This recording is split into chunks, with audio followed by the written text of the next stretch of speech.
rueda de prensa de los responsables técnicos de cada ministerio competente. Esta mañana está con ustedes, como cada jornada, la doctora María José Sierra, jefa de área del Centro de Coordinación de Alertas y Emergencias Sanitarias del Ministerio de Sanidad, la secretaria general de Transportes y Movilidad, María José Rayo, del Ministerio de Transportes, el jefe del Estado Mayor de la Defensa, general Miguel Ángel Villarroya, el general y jefe del Estado Mayor de la Guardia Civil, José Manuel Santiago Marín, y el comisario principal y subdirector general de Logística de la Policía Nacional, José García Molina. Buenos días a todos. Doctora Sierra, adelante. Muy bien, muchas gracias. Bueno, pues como cada día vamos a comentar brevemente los datos sobre los casos de coronavirus que ya están colgados en la página web del Ministerio. Hoy el número total de casos notificados al Centro de Coordinación de Alertas es de 130.759, lo que supone 6.023 personas más que ayer. Al igual que venimos observando en días anteriores, el incremento de casos está disminuyendo y hoy es de alrededor de un 5% respecto a las cifras de ayer. Y de igual forma, como también venimos informando estos últimos días, en los incrementos de casos hospitalizados y de casos ingresados en UCI también estamos observando un cierto descenso. Hay muchísimas, hay la mayoría, diría yo, casi de las comunidades autónomas en las que los pacientes hospitalizados en el día de hoy suponen un número inferior al de hospitalizados en días anteriores. Por otro lado, a día de hoy el número total de fallecidos es de 12.418 personas, con 674 fallecidos en el día de ayer. Y respecto a las altas, las comunidades nos informan de un total de 38.080 personas dadas de alta y esto supone alrededor del 29% de altas en los casos que nos han notificado al centro de alertas. Yo como resumen de información nada más y voy a pasar ahora la palabra al general Miguel Ángel Villarroya, jefe del Estado Mayor de la Defensa. Doctora, muchas gracias. Buenos días a todos. Hoy, en la Operación Balmis, las Fuerzas Armadas continúan prestando su apoyo a la sociedad entera en esta lucha contra el COVID. Nosotros estamos prestando el apoyo a una lucha que la encabeza nuestro personal sanitario y a la cual contribuimos todos los otros organismos, tanto Fuerzas Armadas, fuerzas y cuerpos de seguridad del Estado en perfecta coordinación y todas aquellas instituciones y otros organismos para que al final podamos derrotar a este virus. Los mandos componentes de Balmis mantienen hoy un total de 8.000 efectivos desplegados en 271 localidades, por supuesto, incluyendo el personal sanitario militar en las instalaciones sanitarias de la defensa. Nuestra actividad hoy en el ámbito de la desinfección, pues hay que destacar estaciones de AVE de Córdoba, Málaga y Sevilla, el aeropuerto de Madrid, en concreto la T4 y el de Sevilla, el puerto de La Palma, Mercamálaga, y después otras 13 estaciones de ferrocarril, 12 hospitales, 15 centros de salud y 145 residencias de mayores, totalizando ya 2.530 desde que iniciamos esta labor. A esta labor también está contribuyendo, y en concreto hoy también, la Guardia Real, que se incorporó a las actividades de lucha en la Operación Balmis de hace escasos días. En el apoyo por el movimiento, pues con la triste labor del traslado de personas fallecidas a los depósitos intermedios, que ayer también se realizó tanto por UME como por unidades del Ejército de Tierra, con un total de 95 fallecidos. Y también el traslado de pacientes moderados entre hospitales y hoteles sanitarizados, si se puede decir así, que no creo que no, que ayer fue de 37. También, como ya comenté ayer, se ha iniciado el traslado de personas mayores entre residencias por parte de las unidades de la UME. Y en el apoyo a la capacidad hospitalaria, pues seguimos trabajando en el Hospital Parc Paulí en Sabadell, y en el apoyo al Hospital Universitario Río Ortega de Valladolid. Por supuesto, diariamente contribuimos a los hospitales de IFEMA y de la FIRA de Barcelona. y, como hay tantos días, debemos añadir la continuidad en el tiempo de 35 actividades en diversas localidades, incluyendo también el buque de asalto anfibio el Galicia, que está en la ciudad de Melilla, apoyando a la capacidad hospitalaria de esa ciudad. También en estas contribuciones diarias mantenemos la permanencia o la coordinación con las fuerzas y cuerpos de seguridad del Estado para el mantenimiento de la seguridad en aquellas zonas donde se nos ha requerido. Y para concluir, pues yo creo que hoy me uno en dar un pequeño mensaje de esperanza, aunque yo sé que la situación es muy complicada, puesto que el número de fallecimientos siendo muy alto y en situaciones muy dramáticas, porque comprendo que hay muchas familias donde no se han podido ni siquiera despedir de esa persona que ha fallecido, pero tengo que decir que todos juntos llegaremos hasta el final. Estamos ya, no quiero decir, pero muy cerca, pero sí que tenemos que tener esa esperanza de que vamos en buen camino, vamos por el buen camino y que al final lo superaremos y que todos juntos venceremos al COVID. Muchas gracias. Muchas gracias.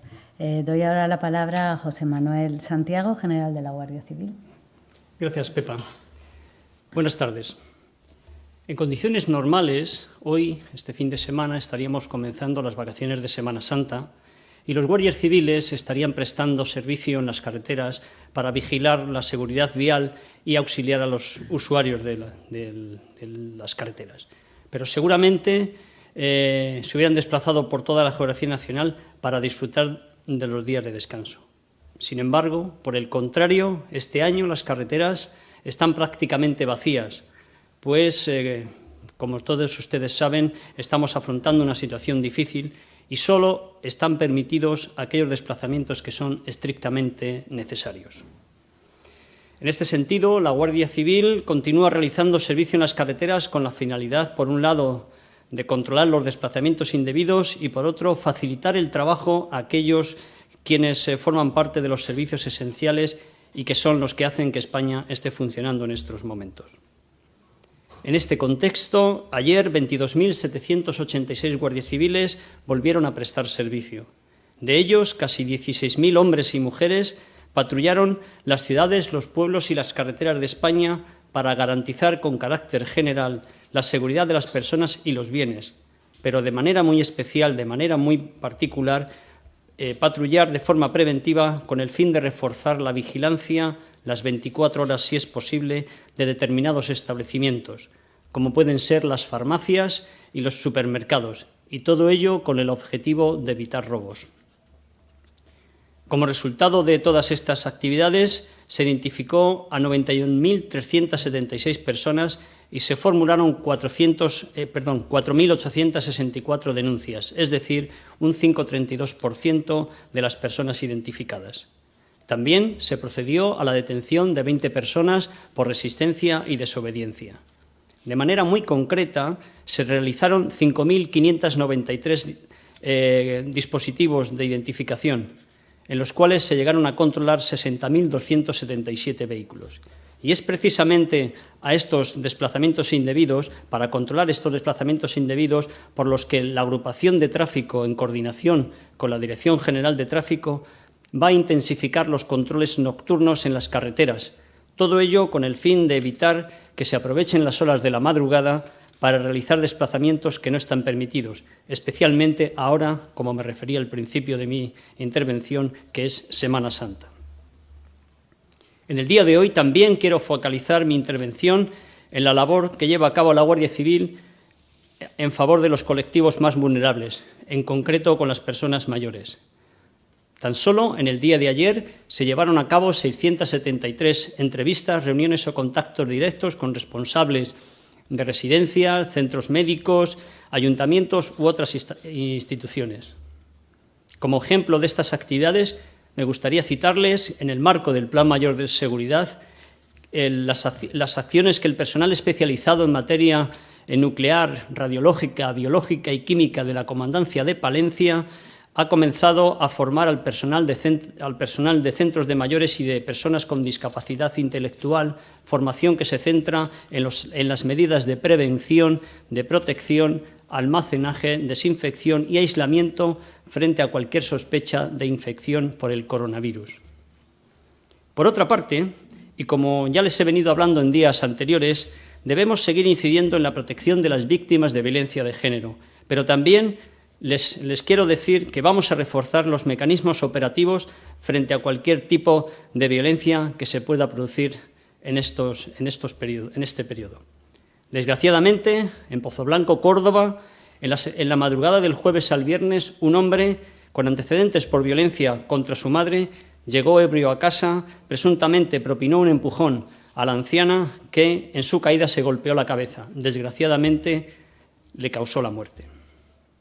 En estos ámbitos, en el de la violencia de género, y con el objetivo de mejorar sus capacidades, les comunico que con respecto a la aplicación AlertCops, de la que ya les he hablado en anteriores ocasiones, la Secretaría de Estado de Seguridad va a publicar una nueva actualización.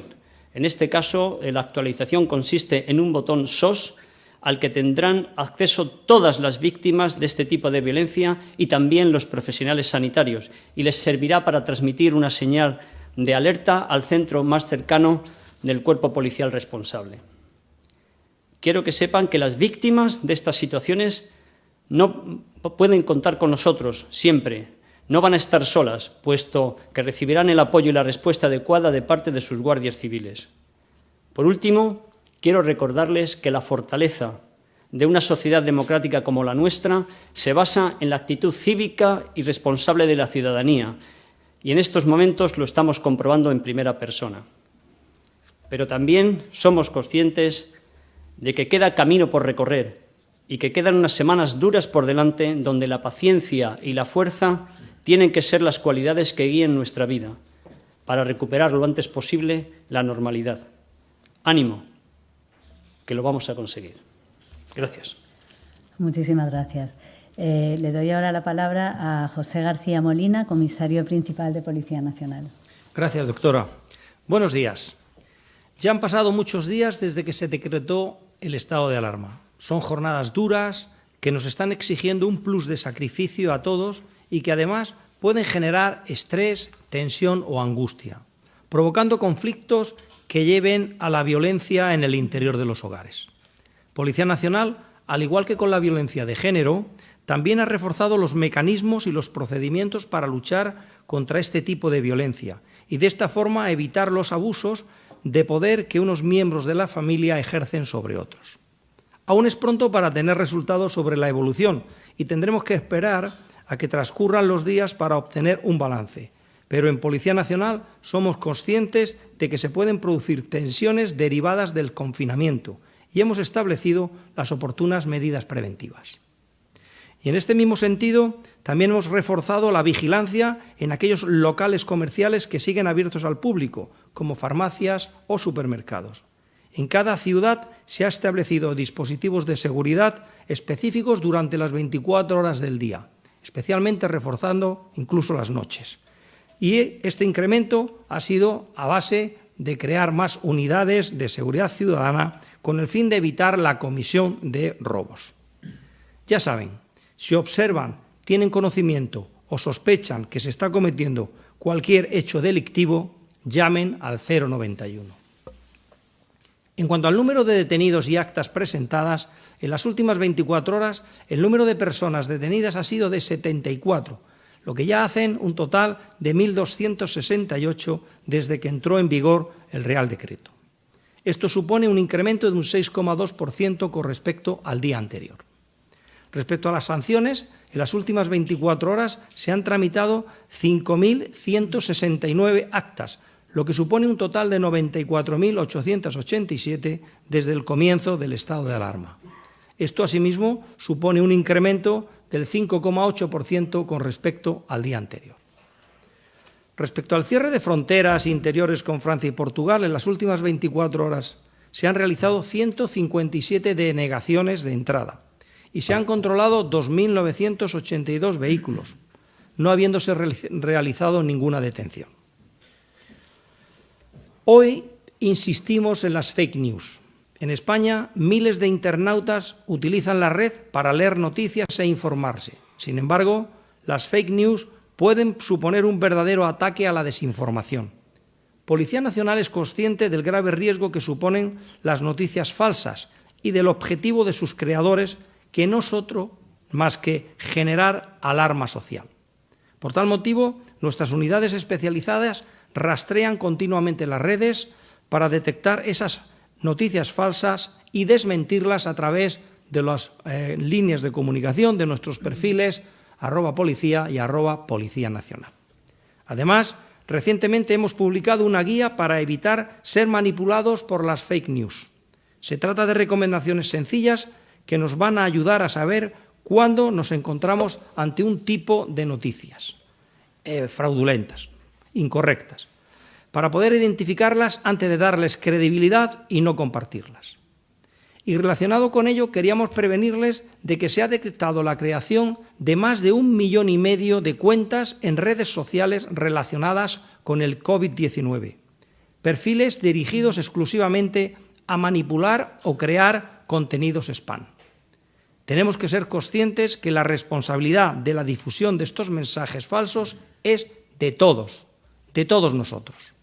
No debemos contribuir a convertirlo en viral, ya que si no, participaremos en esas cadenas de desinformación. Evitamos ser víctimas de su manipulación. Y un ejemplo al respecto es un bulo que hemos detectado y que se ha hecho viral por las redes sociales sobre los beneficios de una combinación conocida como MMS o suplemento mineral milagroso. En un vídeo titulado «El coronavirus se puede parar en 24 horas», un supuesto licenciado en biología molecular expresa que ese suplemento, consistente en diluir dióxido de cloro con agua, es la solución total contra el virus. En el mensaje exhortan a los médicos a probarlo con los enfermos más graves, ya que fulmina todos los patógenos. Pues bien, esa información es totalmente falsa. Es más, su consumo es peligroso y esta sustancia es ilegal. Es fundamental no compartir estas informaciones que únicamente pretenden crear pánico en la población y acudir a las fuentes oficiales para contrastarlas antes de compartirlas. En esta lucha contra el coronavirus, la cooperación policial internacional es vital para obtener una respuesta adecuada y eficaz contra la delincuencia transnacional. Policía Nacional mantiene excelentes relaciones con instituciones y organizaciones extranjeras, entre ellas la Comunidad de Policías de América, Ameripol. Y esa colaboración continúa para luchar contra la delincuencia. Además, se suma la lucha contra el virus. La Policía Nacional ha compartido sus experiencias en esta crisis sanitaria con responsables y representantes de 68 unidades policiales, representando a 15 países miembros de Ameripol, entre ellos Argentina, Brasil, Chile o México.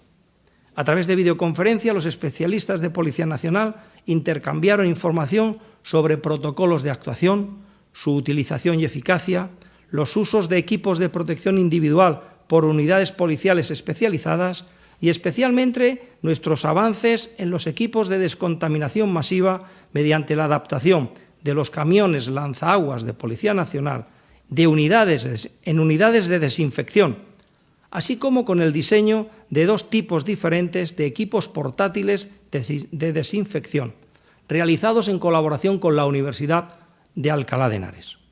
Como ya saben, Policía Nacional puso en marcha un plan de desarrollo para modificar los camiones lanzaguas de dispersión de masas a través de unas boquillas que convierten la disolución desinfectante en partículas de tamaño nanométrico, el mismo tamaño que tiene el virus para atacarle. La reunión telemática fue todo un éxito y con una excelente acogida de todos los países participantes, y acordamos futuras ediciones para colaborar en esta lucha. Un ejemplo más de que este virus lo paramos unidos. Muchas gracias. Muchas gracias. Y por último le doy la palabra a María José Rayo, secretaria general de Movilidad y Transporte. Muchas gracias. Buenos días a todos. Terminamos hoy esta tercera semana desde que se declaró el estado de alarma con unos niveles de transporte, de movilidad de las personas realmente bajos. La verdad es que es un éxito. Por ilustrar un poco esta afirmación, podemos decir que en la última semana, en lo que es transporte interprovincial, entre provincias, el que podíamos denominar de larga distancia, en el transporte público, en todo caso, se han producido unos niveles de utilización superiores al 85%, es decir, con niveles de reducción superior al 85%, lo que es un éxito. Y en el transporte en vehículo particular, el transporte de vehículos ligeros, en el entorno de entre el 80 y el 85% en función de las autovías. En materia de movilidad urbana o periurbana, y con las cifras que se manejan desde el Ministerio de Transportes, Movilidad y Agenda Urbana, las cifras de vehículos ligeros en los accesos a las principales ciudades se han reducido en torno a un 78%, entre 8 y 10 puntos más que la semana anterior. No alcanza ese 85% que nos habíamos marcado como objetivo, pero desde luego son cifras muy esperanzadoras, y el nivel de utilización de todos los núcleos de cercanía se mantiene por debajo del 8%, alcanzando en algunos núcleos un 3%. Ya lo hemos comentado en alguna ocasión, pero entonces el gran reto es tratar de reducir al máximo los viajes a pie, esos viajes del día a día, y cuando hay que hacerlos tratar de mantener la distancia social que nos aconsejan las autoridades sanitarias. También me gustaría aprovechar estas palabras para hacer un repaso de todas las medidas que se han tomado desde el Ministerio de Transportes para abordar esta situación tan compleja.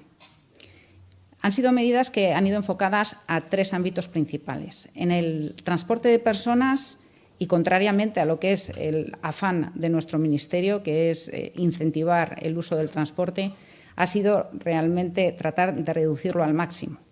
En cuanto a transporte de mercancías, han sido medidas orientadas a tratar de asegurar el abastecimiento, especialmente en productos esenciales o productos sanitarios.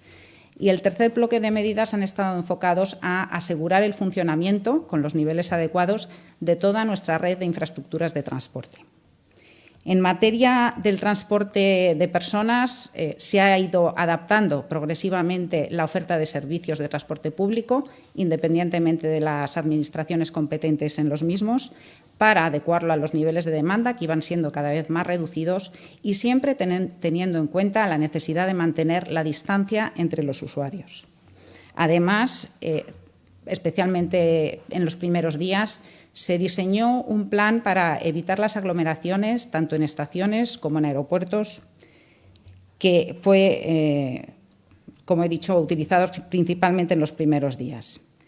Restringimos la conectividad con los territorios no peninsulares, Baleares, Canarias, Ceuta y Melilla, y también arbitramos los contratos necesarios para garantizar esa conectividad mínima entre las islas, tanto en Baleares como en Canarias.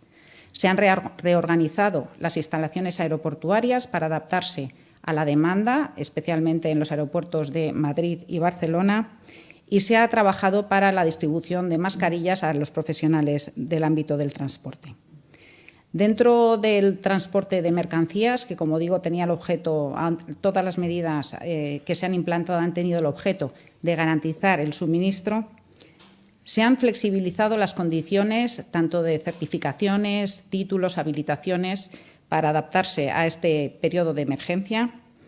Se han flexibilizado los tiempos de conducción y descanso de los transportistas y se ha garantizado que disponen del acceso a los servicios básicos. Se ha publicado en la web del Ministerio información sobre todos aquellos lugares, todos aquellos establecimientos que ofrecen servicios de restauración y venta de comida preparada para todos los trabajadores de servicios esenciales y especialmente para los transportistas. Y se ha declarado una red de alojamientos como servicios esenciales para aquellos trabajadores esenciales, valga la redundancia, que requieren pernoctar fuera de su residencia. También se ha trabajado de manera intensa con los cuerpos y fuerzas de seguridad del Estado para facilitar el transporte de las mercancías a través de las fronteras y se ha implantado en España la iniciativa de Green Lanes impulsada por la Comisión Europea.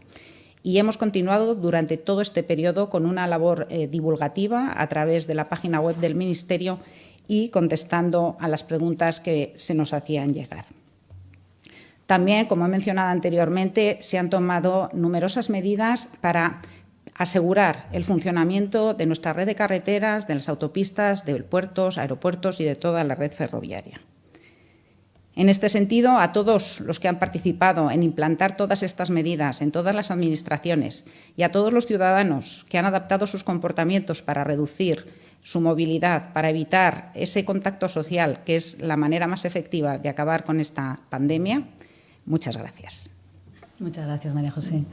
Pues no sé si hay preguntas en el día de hoy. ¿Sí? Sí, doctora, hay un buen grupo de preguntas para usted. Vamos allá. Mire, Radio Nacional, al igual que otros muchos medios, trataré de mencionar algunos, le pregunta si se ha pedido a las comunidades autónomas un listado de instalaciones para aislar a asintomáticos. ¿Cuál sería el operativo? ¿Cuándo y cómo se harían las pruebas masivas para detectar estos casos a aislar? ¿Hay test suficientes para ellos? De la misma manera, pregunta El Español, ¿la realización de test de anticuerpos frente al coronavirus sería obligatoria? ¿Cómo se va a controlar? ¿Servimedia? ¿20 minutos? En fin, es un tema ahora muy presente. Y debo añadir que es como consecuencia de la reunión por videoconferencia que el presidente del Gobierno está manteniendo con los presidentes de comunidades autónomas y ciudades autónomas. Esta información ha saltado y pregunta a los medios por ello y será trasladado. Ya. Bueno, pues toda esta información lo que está reflejando son medidas que vamos a tener que ir poniendo en marcha en la siguiente fase, que yo creo que ayer o en uno de estos días ya comentaba un poco, que es una fase fundamental que tenemos ahora por delante, que es la fase que llamamos de desescalada o la fase de transición. Entonces hay una serie de medidas que van a ser absolutamente fundamentales en esta fase y es lo que nos va a permitir pasar de la situación de ahora, de todo este distanciamiento social tan importante que estamos teniendo, que es para contener el virus, que es lo que ha pasado en estas semanas, a una fase más de transición. Entonces, en esta fase hay medidas que son fundamentales. Una de ellas es la detección precoz de todos los casos y el aislamiento de estos casos a los que se tiene que detectar de forma precoz casos más graves y casos más leves. Entonces, en todos los escenarios que nos estamos planteando, y entiendo que por ahí irán las preguntas, y con el objetivo de garantizar que los casos con síntomas están aislados.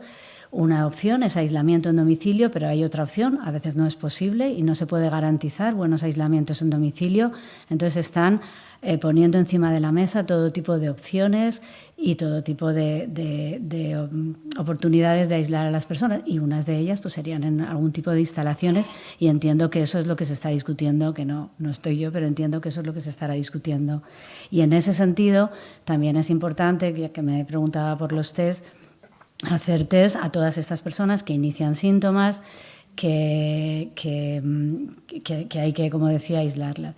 En ese sentido, ya se ha hecho una guía con las comunidades autónomas en la ponencia de alertas de cómo utilizar también estos test rápidos que nos van a garantizar este diagnóstico, de cómo aumentar nuestra capacidad, especialmente de hacer PCRs, que es un diagnóstico muy fiable. Y bueno, estamos trabajando en todo este tipo de escenarios. Entiendo que todas estas preguntas son dirigidas a todo lo que estamos preparando para la fase que esperemos en pocas semanas podamos comenzar de ir desescalando medidas, ¿no? Son todo.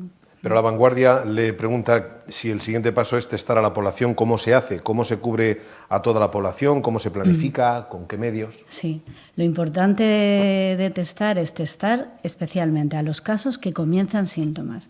Como decía, nuestro objetivo fundamental y en esta siguiente fase de desescalado es que cualquier persona que inicie síntomas se diagnostica de forma precoz y se aísla. Además, hay otro tipo de test que yo creo que también comentábamos ayer, que son test para ver el estado inmunitario de la población, para ver si la población ya ha pasado la enfermedad. En ese sentido, estamos también ya preparando un gran estudio de seroprevalencia, que llamamos, para ver cómo está la población ya de inmune, ¿no?, frente a esta enfermedad. Entonces hay dos líneas: garantizar diagnóstico precoz y ver si la población ha pasado ya la enfermedad, y en ambas estamos trabajando, poniendo en marcha la capacidad de producción de más test y de todas estas medidas. La cadena de Televisión 4 pregunta también acerca de los test, cuando se estiman que se podrían comenzar a hacer los test para comprobar la inmunidad, el criterio para realizarlos. Y además también le formulaba esta pregunta: ¿cómo van a garantizar el precio de las mascarillas para población vulnerable al que aludió ayer el presidente? Este asunto de las mascarillas está hoy en numerosos medios, en 20 minutos, en Europa Press. Hay ganas de saber acerca de todo lo relacionado con las mascarillas. Sí, bueno, lo de los test de anticuerpos yo creo que más o menos es lo que he explicado. Se va a iniciar ya estudios de la población con test de anticuerpos para ver la inmunidad. Y sobre el otro tema que me preguntabas, que es el de las mascarillas, es otro de los aspectos fundamentales en toda esta fase que viene a continuación de transición o de desescalada. Hay muchísimas medidas que venimos diciendo desde el minuto 1, ¿no?, de que ha empezado esta epidemia, y que hacen que sea más difícil el contagiar de una persona a otra, ¿no? Todas las medidas de distanciamiento, de higiene respiratoria, de lavado de manos, de aireación de espacios, tanto en casas como en medio laboral. Y otra de las medidas que ayudan a que la gente que pueda tener una infección por coronavirus no transmita a los demás, una medida que cada vez hace 2 días ha publicado otro artículo científico y se están publicando muchos estudios al respecto, es las mascarillas quirúrgicas o este tipo de mascarillas similares que hacen que en parte de la transmisión del virus, porque se expulsan esas gotitas, no sea eficaz. Entonces, es una medida que también estamos estudiando muy seriamente para toda esta fase de desescalado, y que cuando tengamos bien definido el escenario lo comunicaremos. Pero efectivamente tienen utilidad sobre todo para evitar la transmisión cuando una persona pueda estar infectada. Eso es muy importante. Para el jefe del Estado Mayor de la Defensa, general Miguel Villarroya, le pregunta Cantabria Directa: el buque hospital Juan de la Cosa ya navega por aguas del Cantábrico. ¿Están haciendo ya labores sanitarias los 5 buques hospital de la Armada Española? Bueno, para empezar, no existe ningún buque hospital en la Armada Española. Lo que hay son buques de la flota normales que con cometidos operativos que se les ha dotado de cierta capacidad para, digamos, formar un hospital de campaña flotante y así poder desplazarlo a algunas localidades que lo necesiten. Ahora mismo, como he mencionado en mi intervención, pues el buque Galicia, que es un transporte de ataque, está en la ciudad de Melilla para aumentar la capacidad hospitalaria de esa ciudad. Ese buque, además, pues embarca una unidad de infantería de marina que tiene capacidad de desinfección y labores adicionales a la de servir de hospital de campaña. Pero, repito, buques hospital no tenemos. Doctora Sierra, pregunta: ¿cuál es el estado actual de las UCI, especialmente en las comunidades autónomas donde han tenido una mayor presión asistencial esta semana? ¿Se ha rebasado el pico de saturación de las UCI en las comunidades? Una pregunta que, por otra vía, también formula Europa Press, y es: ¿a qué atribuye la bajada tan importante de hoy en el número de personas fallecidas y contagiadas? ¿Es por el desfase que se produce los fines de semana o la cifra es que ha bajado de verdad? Bueno, pues sobre las UCIs también hemos comentado muchas veces que uno de los grandes esfuerzos que ha hecho el sistema sanitario y que han hecho los profesionales en estas últimas semanas es aumentar de una manera impresionante la capacidad de UCIs, la capacidad de atender a personas en estas unidades. Pero es verdad que todas estas medidas, llevamos 3 semanas ya con un distanciamiento social importante, empiezan a ver su reflejo, y el reflejo es que es verdad que estamos en fin de semana, y siempre digo que las cifras del fin de semana hay que consolidarlas en la semana siguiente, pero sí que es verdad que tenemos una sensación de que la presión tanto sobre los casos hospitalizados como de alguna manera empieza también a verse en algunos puntos sobre las unidades de cuidados intensivos, empieza a reflejarse, y es un poco lo que esperábamos después de estas 3 semanas de tanto distanciamiento. Tenemos que seguir mirando y tenemos que seguir estudiando esta semana, pero lo que nos transmiten nuestros compañeros de las comunidades autónomas es que al menos en algunos puntos es verdad que la presión está de alguna manera disminuyendo. A usted, como experta, Hispanidad, el diario digital Hispanidad le pregunta ¿Puede añadir algo más a lo dicho sobre el grado de inmunización de la población española frente al coronavirus? En el caso del COVID, ¿qué nos dice de la experiencia médica? ¿Los afectados ya recuperados son agentes inmunizadores o todavía serían agentes de contagio? Sobre esta última pregunta, que quizás es más fácil contestarla rápido, una persona, lo que sabemos, a ver, es un virus nuevo, con un virus nuevo vamos cada día conociendo y cada día sabiendo lo que nos está enseñando la propia transmisión del virus.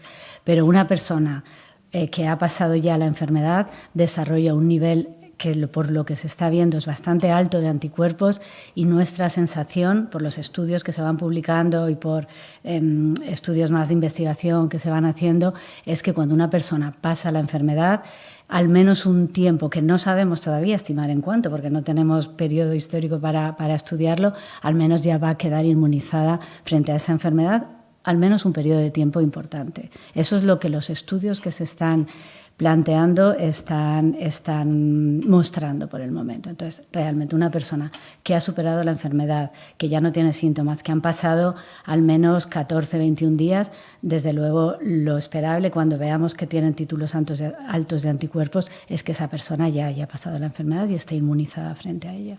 Eso es lo que sabemos.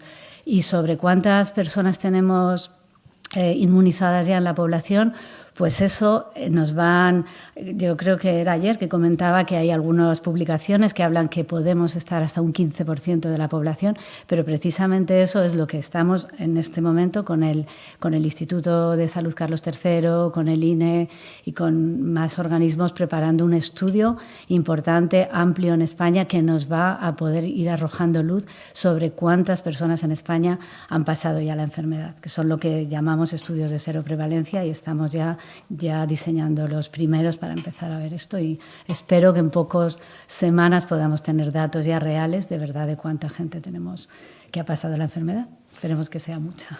Muchas gracias, doctora Sierra.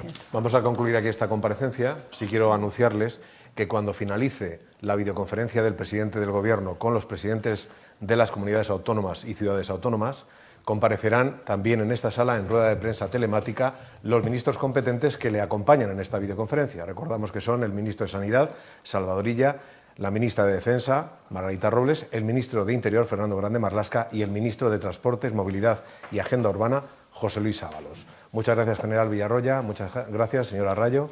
Gracias, general Santiago Marín. Gracias, comisario García Nieto.